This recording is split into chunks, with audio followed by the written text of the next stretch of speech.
think people are much more aware of their impact on the environment than they were back in the 70s and 80s.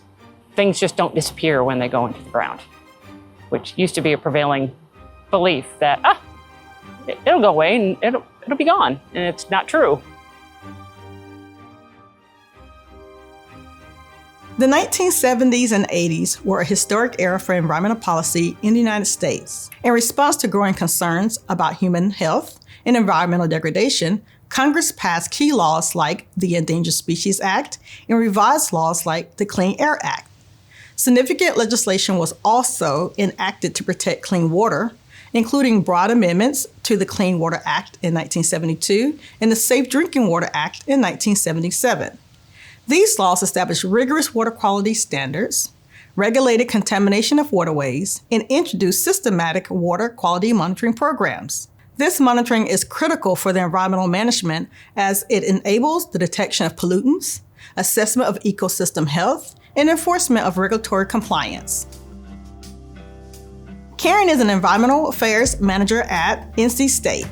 Her group manages all regulated wastes on campus, including the cleanup of Lot 86, an Environmental Protection Agency Superfund site located on campus property.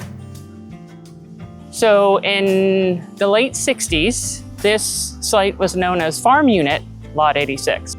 The university designated Farm Unit Lot 86 as the site that they were going to dispose of their laboratory wastes on campus. And they would go to all the labs on campus, collect all the chemical waste and stuff they couldn't get rid of anywhere else, and they bring it out here and put it in the ground. And once the trench was full, they covered it over. And they did that until the 1980s. NC State wasn't unique.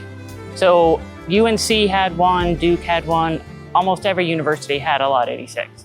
In 1980, the federal government passed CERCLA, the Comprehensive Environmental Response, Compensation, and Liability Act. This piece of legislation created the Superfund program to fund cleanup of hazardous waste sites that pose threats to the environment and surrounding communities. While other legislation like the Clean Water Act was meant to prevent future contamination, many existing contaminated sites still needed to be addressed. Superfund legislation was largely passed in response to the visibility brought to sites like Love Canal in New York and Valley of the Drums in Kentucky. The site was discovered by the EPA in the early 80s. You could no longer dump waste into the ground. So the story I was told is then they just put them in drums and set them out here. Well, then someone happened to be around and saw it and reported it to the EPA. EPA came out, they started investigating.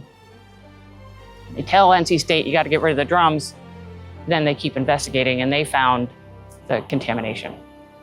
It's mostly volatile and semi-volatile organics that are contaminated the groundwater here.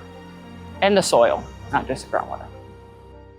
In 1986, the U.S. Environmental Protection Agency placed Lot 86 on the Superfund program's national priorities list because of contaminated groundwater and soil resulting from waste handling practices. After a thorough site assessment, a remediation plan was put in place.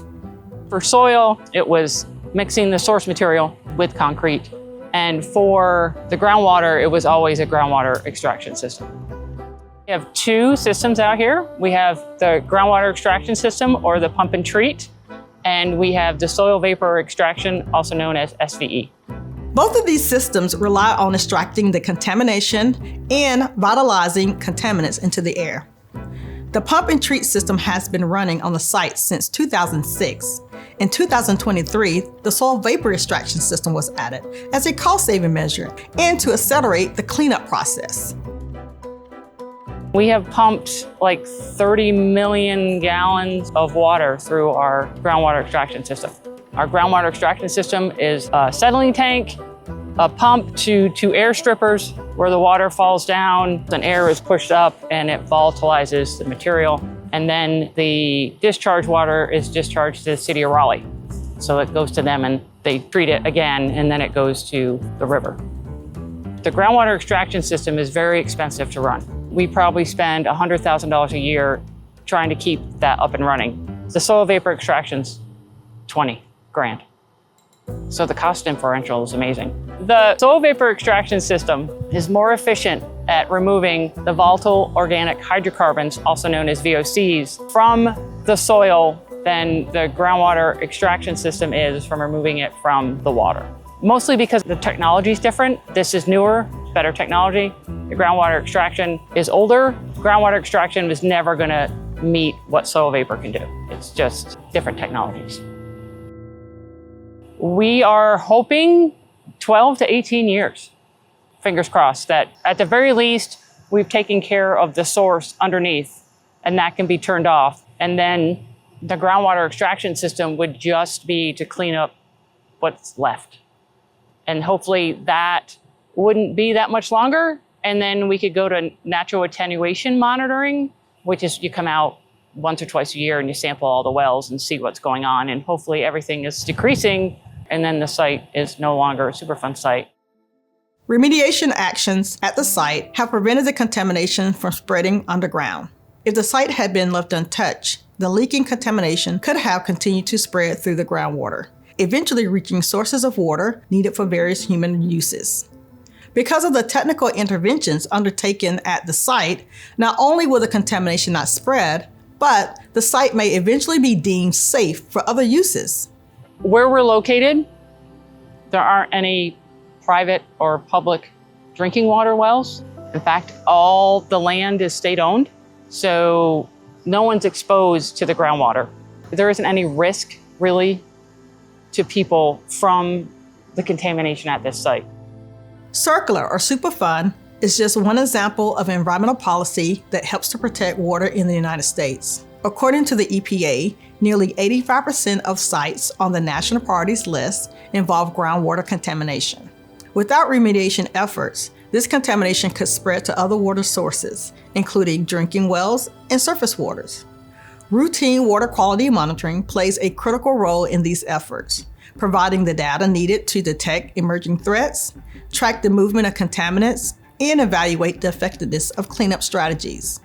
When combined with technical interventions, this ongoing monitoring helps ensure that the spreading of contamination can be curtailed or even eliminated before it impacts broader water resources. So why is the cleanup of the site important? Because someday, at some point, somebody could need to use this water. And right now, it would not be the healthiest thing for them to drink. Everybody should be able to drink the water in the United States and not have to worry about, is this safe? And that's why we're here doing the work, because you should be able to.